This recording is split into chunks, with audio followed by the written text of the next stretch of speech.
خوان ألفينا ومقارنة بزيزو. هو ايه الجدل اللي حاصل اليومين دول وعمالين نقارنه زيزو ونقارنه بألفينا؟ وكابتن رضا عبد العال يطلع يقول ده خوان ألفينا برقبة زيزو. هو زيزو لما كان معاكو كنتوا زيزو الأسطورة، واللي زيزو مشى من عندكو بقى الجعان واللي ودرجن درجن والتريقة كلها جت عليه. يا جدعان يعني نتكلم بمنطقية شوية، انا عشان مش راجل اهلاوي فبطالع عشان ادافع عن زيزو بقى. انا اكتر واحد لما شفت اخوان الفينا اتكلمت عليه كويس جدا، قلت اخوان الفينا عنده كورة وعنده.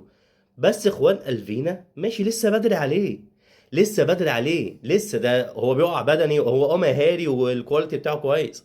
بس ما نقارنهوش بزيزو. زيزو بيعمل حاجات، يعني عمل حاجات كتير مع نادي الزمالك، وجالنا النادي الاهلي لا عمل حاجات وهيعمل. راجل مؤثر وراجل صاحب خبره وراجل تقيل في الملعب، ما ينفعش نقارنه ده بده، مع كامل احترامي للناس كلها. بس ما فيش مقارنه خالص بين دوت وبين دوت. خوان قلبينا لعيب كويس وهيعمل مع الزمالك، وممكن مع الزمالك فيما بعد هيبقى حاجه وهيشيل الفرقه. لكن زيزو لا، زيزو راجل تقيل وراجل ليه كورته وليه احترامه في الملعب. يعني حاجه غريبه. السلام عليكم ورحمة الله وبركاته.